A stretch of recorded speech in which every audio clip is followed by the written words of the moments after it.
Sound barrier तोड़ना। Supersonic flight का एक इंट्रोडक्शन। सोचो, आवाज से भी तेज सफर करना। यही करते हैं सुपरसोनिक प्लेन्स। ये इंजीनियरिंग के कमाल हैं। ये हवाई जहाज बहुत तेज गति से उड़ सकते हैं। ये 767 मील प्रति घंटे से भी तेज चलते हैं, यानी 1235 किलोमीटर प्रति घंटे से भी ज्यादा। साउंड बैरियर एक बड़ी रुकावट होती है। जैसे जैसे कोई चीज साउंड की स्पीड के पास पहुंचती है, हवा का रेजिस्टेंस बहुत बढ़ जाता है। ये एक तरह की दीवार बना देता है। सुपरसोनिक एयरक्राफ्ट इसी को पार करने के लिए डिजाइन किए जाते हैं। इन प्लेन्स में पावरफुल इंजन और एरोडायनामिक शेप होते हैं। ये चीजें उन्हें हवा को चीरते हुए आगे बढ़ने में मदद करती हैं। ये साउंड बैरियर को बहुत जोर से तोड़ते हैं। जो सोनिक बूम आप सुनते हैं वो इसी पावर का सबूत है। सुपरसोनिक फ्लाइट इंसानों की काबिलियत की जीत है। इसने एविएशन और दूसरे क्षेत्रों में नए रास्ते खोले हैं।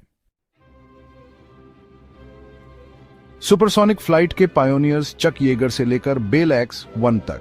सुपरसोनिक फ्लाइट का सफर, हिम्मत और नई खोजों की एक दिलचस्प कहानी है।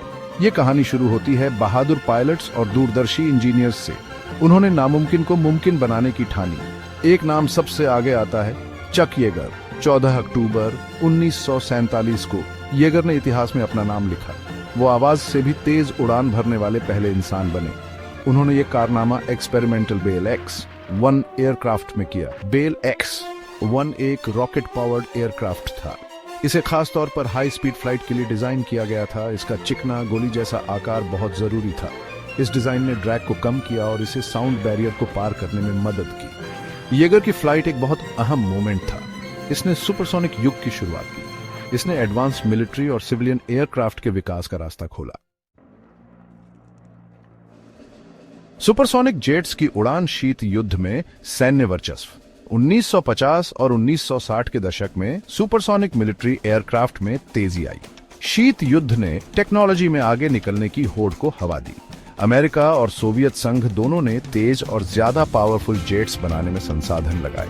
सोवियत मिग-21 अपने डेल्टा विंग डिजाइन के साथ एक जबरदस्त एयरक्राफ्ट था। ये मैक 2 की गति तक पहुंच सकता था। अमेरिकन F-104 स्टार फाइटर, जिसे missile with a man in it भी कहा जाता था, एक और सुपरसोनिक कमाल था। इसका चिकना सुई जैसा फ्यूजलेज इसे आश्चर्यजनक गति प्राप्त करने में सक्षम बनाता था। इन सुपरसोनिक जेट्स ने शीत युद्ध में एक अहम भूमिका निभाई।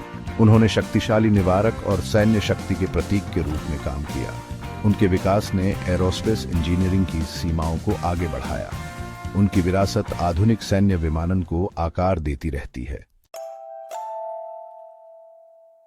भाग 4। समय के विरुद्ध एक दौड़। सुपरसोनिक यात्री यात्रा का उदय और पतन। सुपरसोनिक गति का आकर्षण सैन्य अनुप्रयोगों से आगे बढ़ा। 1960 के दशक में सुपरसोनिक यात्री यात्रा का सपना हकीकत बन गया।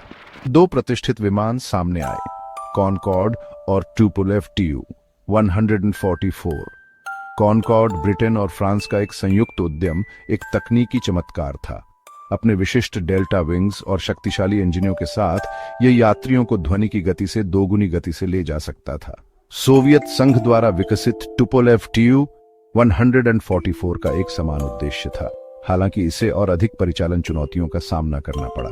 कुछ समय के लिए सुपरसोनिक यात्री यात्रा विलासिता और गति का प्रतीक थी। यात्रियों ने 3 घंटे से कम समय में अटलांटिक पार करने की क्षमता पर आश्चर्य जताया।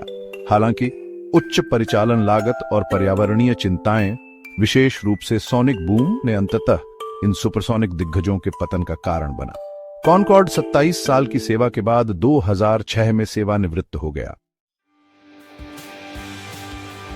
भाग 5। गति की आवश्यकता। सुपरसोनिक उड़ान के लिए विमान डिजाइनिंग। ध्वनि की गति से अधिक करने में सक्षम विमान डिजाइन करना कोई आसान काम नहीं है।